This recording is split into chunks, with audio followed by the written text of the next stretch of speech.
മൂന്നാറിലെ ചൊക്രമുടി മലനിരകൾ വീണ്ടും നീലപ്പുതപ്പണിയാനുള്ള ഒരുക്കത്തിലാണ്. ഓഗസ്റ്റ് അവസാനമോ സെപ്റ്റംബർ ആദ്യമോ മുതൽ മലനിരകളിൽ നീലവസന്തം തീർത്ത് നീലക്കുറിഞ്ഞുകൾ പൂത്തു തുടങ്ങും.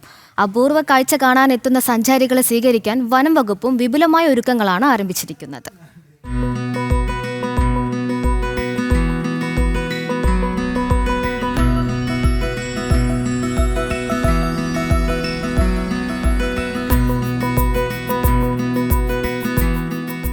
പശ്ചിമഘട്ട മലനിരകളിൽ വസന്തം വിരിയിക്കുന്ന അപൂർവ പുഷ്പം.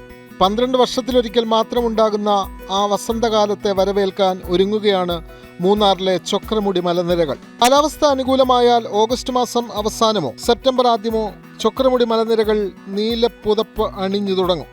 ഈ അപൂർവ കാഴ്ച ആസ്വദിക്കാൻ സഞ്ചാരികളിൽ ഗണ്യമായ വർധനവുണ്ടാകുമെന്ന് പ്രതീക്ഷിക്കുകയാണ് വനം വകുപ്പ്. 2020 ഒരു കുറിഞ്ഞി സീസൺ നമുക്ക് നഷ്ടപ്പെട്ടതാണ്. അപ്പോൾ അതിന് ശേഷം വരുന്ന ഒരു കുറിഞ്ഞിയാണ്.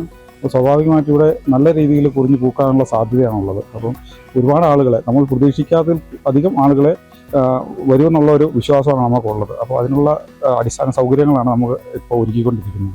സഞ്ചാരികളെ വരവേൽക്കാനുള്ള ഒരുക്കങ്ങൾ വനം വകുപ്പ് ആരംഭിച്ചു കഴിഞ്ഞു. ചൊക്രമുടിയിൽ പുതിയ എക്കോ ഷോപ്പ്, പ്രവേശന കവാടം, ഇരിപ്പിടങ്ങൾ, കുറിഞ്ഞി കഫേ എന്നിവയുടെ നിർമ്മാണം പുരോഗമിക്കുകയാണ്. നമ്മളൊരു കുറിഞ്ഞി കഫേ താൽക്കാലികമായിട്ട് നമുക്കൊരു കെട്ടിടമില്ലാത്തൊരു കഫേ താൽക്കാലികമായിട്ട്, അതും ട്രഡീഷണൽ ട്രൈബൽസിൻ്റെതായ രീതിയിൽ അവരെ കൊണ്ട് തന്നെ ചെയ്യുകയാണ്. ഇത്ര യാത്ര ചെയ്ത് വരുന്നവർക്കും അതുപോലെ കുറിഞ്ഞി സീസൺ നല്ല വെയിലായിരിക്കും എന്നാണ് പ്രതീക്ഷ. അത് കഴിഞ്ഞ് അവർക്ക് ചെറിയ റിഫ്രഷ്മെൻറ്റ് എന്തെങ്കിലും ചെറുതായിട്ട് കഴിക്കാൻ നാരങ്ങ വെള്ളം, ചായ അങ്ങനെയുള്ളൊരു സൗകര്യങ്ങളും ചെയ്യുന്നുണ്ട്.